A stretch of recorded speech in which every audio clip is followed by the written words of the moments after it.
معلومات عامہ کے دوستو السلام علیکم۔ ایک اور ویڈیو کے ساتھ آپ کی خدمت میں حاضر ہے۔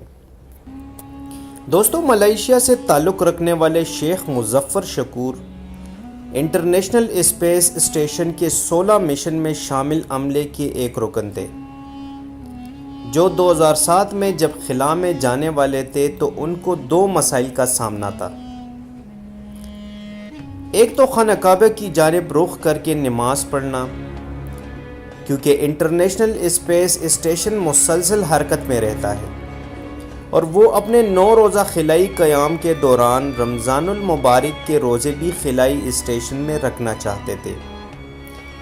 انٹرنیشنل اسپیس اسٹیشن زمین کی سطح سے 220 میل اوپر مدار میں گردش کرتا ہے اور اس میں قبلہ رخ کا تعین کرنا ممکن نہیں، کیونکہ ہر سیکنڈ میں اس میں تبدیلی آتی ہے، بلکہ کئی بار تو ایک نماز کے دوران ہی قبلے کا رخ 180 ڈگری تک بدل جاتا ہے۔ اور دوسرا مسئلہ بھی کافی دلچسپ تھا، وہ یہ تھا کہ انٹرنیشنل اسپیس اسٹیشن میں روزے رکھنے میں ایک بڑا مسئلہ یہ تھا کہ یہ خلائی اسٹیشن زمین کے گرد 1.5 گھنٹے میں چکر مکمل کر لیتا ہے اور ہر 24 گھنٹے کے دوران 16 بار دن رات کا سامنا ہوتا ہے۔ تو ایسے حالات میں ایک اچھے مسلمان کو کیا کرنا چاہیے؟ تو خلا میں جانے سے قبل شیخ مظفر شکور کا کہنا تھا کہ ایک مسلمان کے طور پر مجھے اپنی فرائض پورے کرنے ہوں گے۔ مجھے توقع ہے کہ میں خلا میں روزے رکھوں گا۔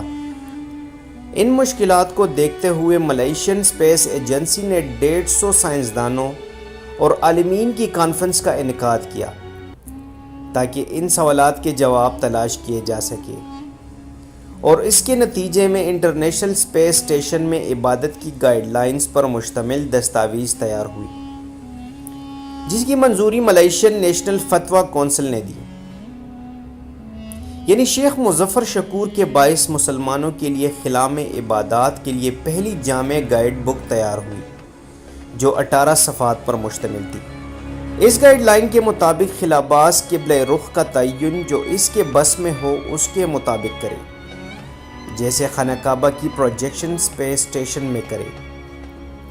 مشکل ہو تو زمین کے جانب یا کسی بھی جانب رخ کر کے نماز پڑھ لے۔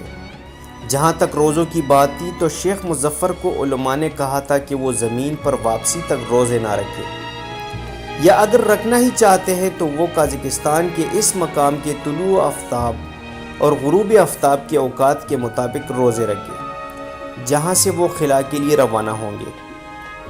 ویسے شیخ مظفر وہ پہلے انسان بھی ہے جنہوں نے خلا میں عید پارٹی کا انعقاد کیا، اور اس کے لیے وہ کھانے کے مخصوص اشیاء اپنے ساتھ زمین سے لے کے گئے تھے۔